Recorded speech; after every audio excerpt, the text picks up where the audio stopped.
துப்பாக்கிகளுக்கு எதிரான தோட்டாக்கள் என்ற முழக்கத்துடன் இருசக்கர வாகன பேரணி. தீவிரவாத எதிர்ப்பு இருசக்கர வாகன பிரச்சாரம். கோவையிலிருந்து காஷ்மீர் வரை 100 வாகனங்களில் பயணம். ஜம்மு காஷ்மீரின் பஹல்காமில் கடந்த ஏப்ரல் 22 அன்று நடந்த பயங்கரவாத தாக்குதலில் 26 அப்பாவி பொதுமக்கள் கொல்லப்பட்டதைக் கண்டித்து சலோ எல்ஓசி என்ற புதிய சமூக அமைப்பு அமைதியையும் ஒற்றுமையையும் வலியுறுத்தும் வகையில் ஒரு மாபெரும் புல்லட் பைக்கர் பேரணியை ஆரம்பித்து உள்ளது. கேரளாவின் ஆன்மீக தலம் காலடியிலிருந்து தொடங்கி ஜம்மு காஷ்மீரின் எல்லை அருகே உள்ள டீட்வாலில் உள்ள சாரதா யாத்ரா க்ஷேத்ராவில் நிறைவடையும் இந்த பேரணி சுமார் 3600 கிலோமீட்டர் தூரத்தை கடக்க உள்ளது. துப்பாக்கிகளுக்கு எதிரான தோட்டாக்கள் என்ற முழக்கத்துடன் இந்த பயணம் பயங்கரவாதத்துக்கு எதிரான உறுதியையும் நாட்டின் மீள்தன்மையையும் வெளிப்படுத்துகிறது. പഹൽഗാം അക്രമത്തിന്റെ പശ്ചാത്തലത്തിൽ രൂപീകൃതമായിട്ടുള്ള സംഘടനയാണ്. ഒരു ഫേസ്ബുക്ക് കൂട്ടായ്മയായിട്ടാണ് ആരംഭിച്ചിട്ടുള്ളത്.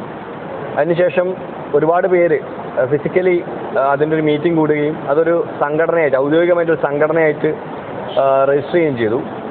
അതിനുശേഷം സംഘടിപ്പിച്ച മീറ്റിങ്ങുകൾ അതിലൂടെയൊക്കെയാണ് ഏകോപനങ്ങളൊക്കെ നടന്നിട്ടുള്ളത്. അങ്ങനെയാണ് ഒരു മൂവ്മെൻ്റായിട്ട് 26 ജീവനുകളാണ് പഹൽഗാമിൽ പൊലിഞ്ഞത്. നമ്മൾ 26 ബൈക്കുകളുമായിട്ട് പോയിക്കൊണ്ടിരിക്കുകയാണ്.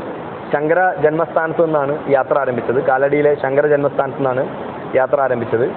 ഇത് LOC വരെ തീത്വാളിലെ ശാരദാ യാത്രാ ക്ഷേത്രം വരെയാണ് സഞ്ചരിക്കുന്നത്.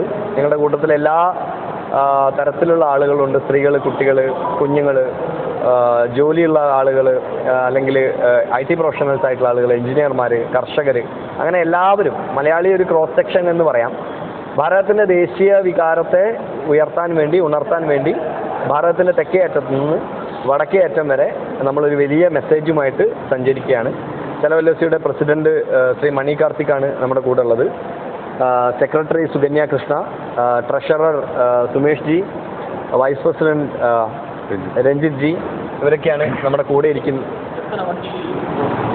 നമ്മൾ ഇവിടുന്ന് കേരളത്തിൽ നിന്ന് സ്റ്റാർട്ട് ചെയ്ത 26 വണ്ടികളാണ്. ഇടയിലൊക്കെ വെച്ച് നമുക്ക് ധാരാളം ബൈക്കുകൾ ജോയിൻ ചെയ്യുന്നുണ്ട്. അങ്ങനെ നമ്മുടെ മനസ്സിലുള്ള സങ്കല്പ സംഖ്യ 100 ബുള്ളറ്റുകൾ എന്നാണ്. ബുള്ളറ്റ്സ് അഗെയിൻസ്റ്റ് ബുള്ളറ്റ്സ് എന്നുള്ളതാണ് ഇതിൻ്റെ ആശയം.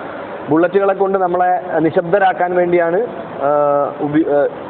ചിന്തിച്ചത് എങ്കിൽ ഞങ്ങളുടെ ബുള്ളറ്റുകൾ ശബ്ദിക്കുന്നത് ഭീകരതയ്ക്കെതിരെയാണ്. നോ ഫിയർ എഗെയിൻസ്റ്റ് ടെററിസം, അല്ലെങ്കിൽ പറയുകയാണെങ്കിൽ ഭീകരതയോട് യാതൊരു വിധത്തിലുള്ള സന്ധിയുമില്ല എന്ന സന്ദേശം ഉയർത്തിക്കൊണ്ടാണ് ചലോ LOC ടീം യാത്ര ചെയ്യുന്നത്. ഇപ്പോൾ കോയമ്പത്തൂർ ശാരദാ ശൃംഗേരി ആശ്രമത്തിൽ ആണ് എത്തിയിട്ടുള്ളത്. ആദ്യത്തെ ദിവസം വളരെ വിജയകരമായി പൂർത്തിയാക്കി. നാളെ രാവിലെ ഞങ്ങൾ ബാംഗ്ലൂർക്ക് യാത്ര തിരിക്കുന്നുണ്ടാവും. സേഫ്റ്റി നമ്മളെ റോഡ് സേഫ്റ്റി കാര്യങ്ങൾക്കൊക്കെ ആയിട്ടുള്ള ഒരു നിർദ്ദേശങ്ങളും കാര്യങ്ങളൊക്കെ സ്വീകരിച്ചു.